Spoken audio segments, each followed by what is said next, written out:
we have a fantastic speech by Simon Murray of Digital TV Research Group. So please welcome Simon to the stage.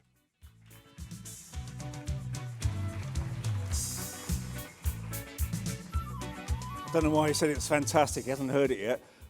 This is really impressive turnout for day 2 afternoon session. The organisers done very well. Okay, right. I'm the sort of warm-up guy for the first sessions coming on later on. Okay, so my presentation is jam-packed full of facts and figures, which is probably not what you want on after lunch on the second day.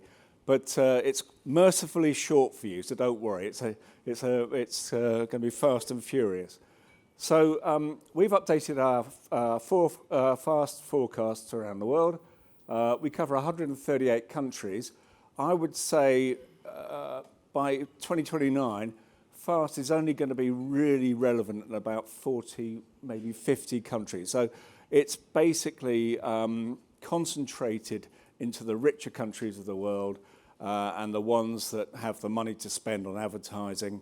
So when you get down to sort of some of the African countries, it's not going to make that much of an impact. The other thing to bear in mind with our forecast is they take into account TV series and movies, not sports. Okay, we find it pretty hard to forecast the sports market because some of the contracts in Europe are very short. Once the contract finishes, it can change quite easily, and the holders of the contract can go out of business quite quickly. Anyway, here we go.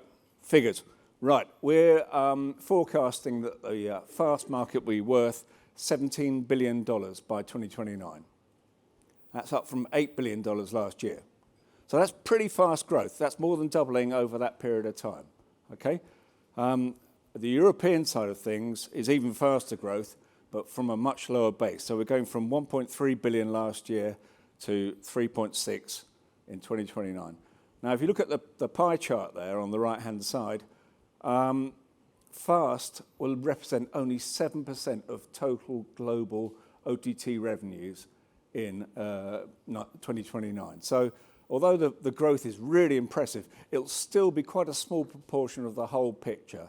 Partly because, as I said, because of the concentration into the richer countries in the world, but also it's still nascent in a lot of countries, nowhere near as fast growth as happened in the States so far. Everyone's behind the States.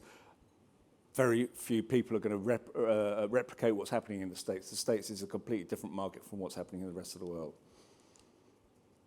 Okay, so just comparing fast against AVOD, the traditional definition of AVOD, on-demand advertising, you can see that fast proportion of the total will grow from 20% last year to 25% in 2029. Faster growth from fast than real AVOD, the traditional AVOD. However, AVOD will still represent quite a high proportion of the total and will bring in a lot more than fast does by 2029. Okay, all right. Left-hand side, global markets were $17 billion. The US, by far the largest country, $6.5 billion. Nobody else will cross the $1 billion barrier by 2029. The UK and Canada will be close. Those three, Canada's gone a bit skewed. Those three countries represent about half of the world's total. But as you can see, the US, it'll still be the dominant country here. No other country will come anywhere close to it. On the European side of things, revenues will reach $3.6 billion by 2029, up from 1.3 billion, as I said before. Very, very much concentrated in Western Europe. Of the 3.6 in 2029, 3.2 will be in Western Europe. The UK and Germany will be the largest companies. But as you can see from that chart, there are only, I think it's 8 European countries will generate more than $100 million by 2029. So it's still quite a small market, even in some of the Western European countries by 2029. It's a growing market, but it's a small market still. Right, from the global revenues point of view, Pluto, Roku, and Samsung will take about 60% of the world's market. Pluto at the moment is available in about 35 countries.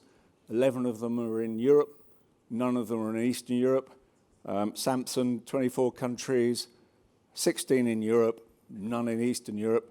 Roku in 4 countries. The European representative is the UK. Okay, so as you can see, the contrast between these two pie charts is the fact that those 3 platforms will be big in the global side of things. But when you look at the European pie chart, their share of the total is about 40%. It's much lower than the global total.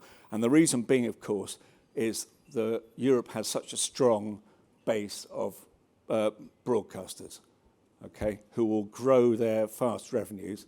They've been fairly slow off the mark so far to do so, but they will grow their fast revenues. So you can see from ITV there, biggest European broadcaster by fast revenues, RTL in Germany and Join in Germany as well. And that other section as well is mostly European broadcasters. So just comparing the fast revenues and the AVOD revenues, the on-demand advertising revenues for some of the key players in Europe, you can see AVOD will bring in more money, much more money in most cases, than the fast revenues, even by 2029. So it's growing. The only sort of slight exception to that is ITV, whereby fast revenues will be nearing the AVOD total, but not quite as much as it is now. And that, you'll be glad to know, is it.